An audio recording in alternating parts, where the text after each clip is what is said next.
Halo semuanya, kali ini kami kelompok 6 akan menjelaskan mengenai peran pemerintah dalam ekonomi makro kebijakan fiskal. Sebelum itu kami akan perkenalkan diri. Saya Rifani.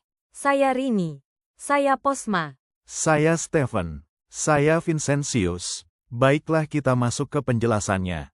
Model perekonomian dengan variabel pemerintah disebut juga sebagai model perekonomian tiga sektor, yaitu rumah tangga memiliki peran dalam melakukan kegiatan konsumsi barang, jasa dan menyediakan faktor produksi seperti tenaga kerja.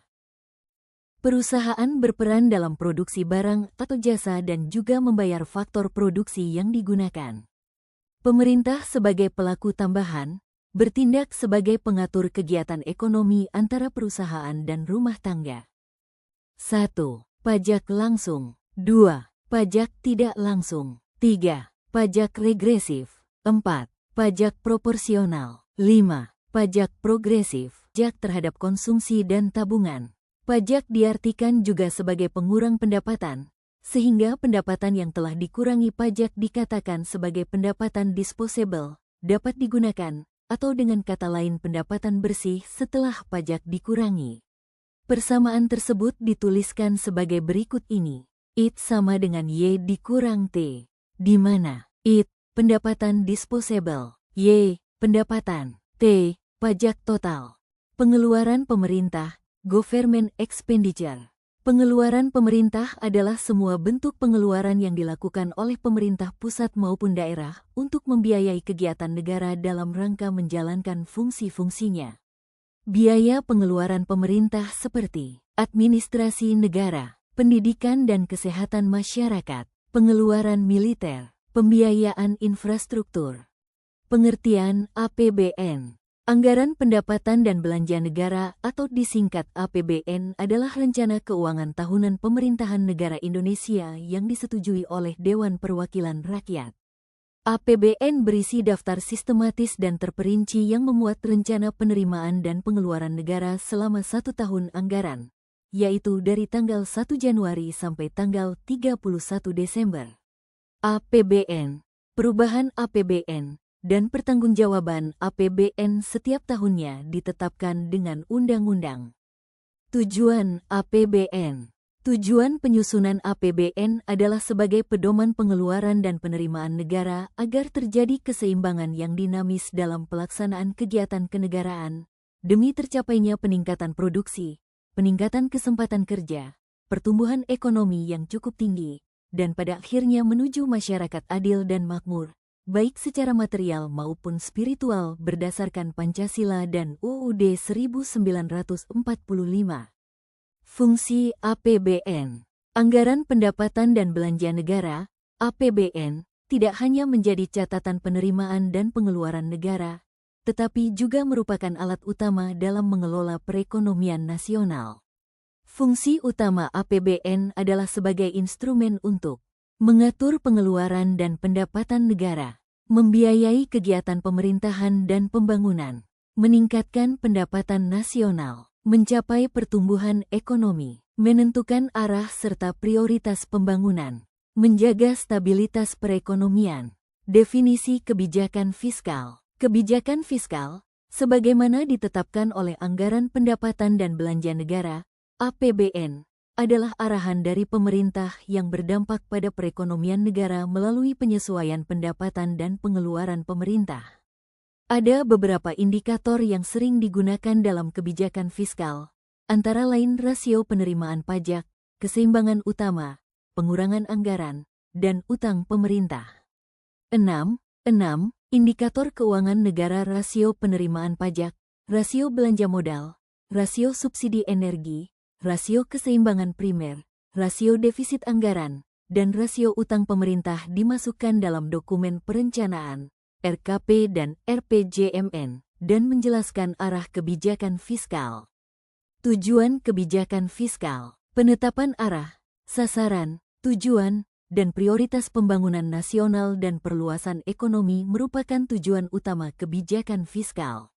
Selain itu, di bawah ini adalah beberapa tujuan kebijakan fiskal, 1. Memacu pertumbuhan ekonomi negara. 2. Menjaga stabilitas harga. 3. Mendorong laju investasi. 4. Meningkatkan potensi SDM. 5. Mewujudkan keadilan sosial.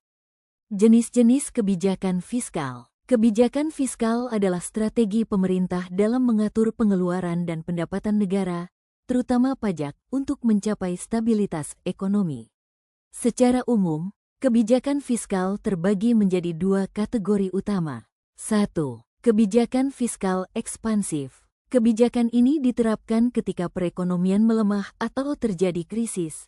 Pemerintah akan meningkatkan pengeluaran dan menurunkan pajak agar daya beli masyarakat naik. Hal ini bertujuan untuk mendorong konsumsi, meningkatkan investasi, menciptakan lapangan kerja, dan memacu pertumbuhan ekonomi.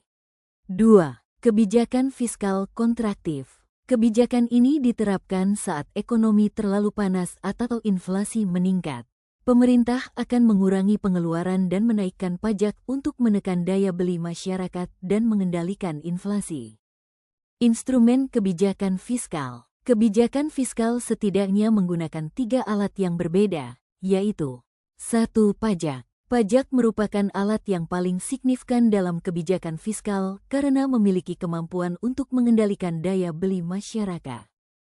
2. Obligasi publik. Alat kebijakan fiskal lain yang digunakan untuk menarik investasi adalah obligasi publik. Orang yang memiliki uang akan diberikan kesempatan untuk membeli surat-surat tersebut melalui surat utang negara, SUN, retail, dengan negara membayar utang dan bunganya. 3. Pengeluaran belanja. Pengeluaran negara adalah alat terakhir dalam gudang kebijakan fiskal. Pemerintah harus mengubah pengeluaran negara sesuai dengan situasi yang dihadapi. Pendapatan nasional keseimbangan. Keseimbangan pendapatan nasional adalah keadaan di mana pendapatan nasional atau Y sama dengan pengeluaran agregat atau E. Pengeluaran agregat terdiri dari konsumsi atau C, investasi atau I, pengeluaran pemerintah atau G, dan ekspor neto atau X kurang M. Baiklah, kita masuk ke model IS. Model IS merupakan bagian dari model IS dikurang LM yang digunakan dalam makroekonomi untuk menunjukkan keseimbangan di pasar barang dan jasa. Model Keynes diartikan berbeda-beda oleh banyak orang, tergantung pada pendekatan yang digunakan dalam menjelaskan peran pemerintah, harga, dan permintaan agregat. Keseimbangan pasar barang. Pasar barang adalah pasar yang mempertemukan penawaran dan permintaan barang dan jasa. Pasar barang sering diistilahkan dengan sektor real. Permintaan dalam pasar barang merupakan agregasi dari semua permintaan akan barang dan jasa di dalam negeri, sementara yang menjadi penawarannya adalah semua barang dan jasa yang diproduksi dalam negeri. Kurva IS. Kurva IS adalah suatu kurva yang menjelaskan hubungan antara berbagai tingkat bunga, atau R, dengan pendapatan nasional keseimbangan, atau Y, di mana pasar barang pada posisi keseimbangan. Dengan demikian, kurva IS menunjukkan keseimbangan di pasar barang. Kurva IS juga menyatakan investasi dan tabungan. Dalam pendekatan Keynes, kebijakan fiskal dapat menggerakkan perekonomian karena peningkatan pengeluaran pemerintah atau pemotongan pajak mempunyai efek multiplier dengan cara menstimulasi tambahan permintaan untuk barang konsumsi rumah tangga. Demikian pula halnya apabila pemerintah melakukan pemotongan pajak sebagai stimulus perekonomian. Rangkuman dari keseluruhannya adalah, kebijakan fiskal adalah alat pemerintah untuk mengelola ekonomi melalui pengaturan pajak dan pengeluaran negara. Tujuannya meliputi menjaga stabilitas harga, mendorong pertumbuhan, mengurangi pengangguran, dan pemerataan kesejahteraan. Terdapat 2 jenis kebijakan, fiskal ekspansif, menaikkan belanja atau menurunkan pajak saat ekonomi melambat, dan fiskal kontraktif, mengurangi belanja atau menaikkan pajak saat inflasi tinggi. Kebijakan ini berperan penting dalam menjaga kestabilan ekonomi. Thanks for watching.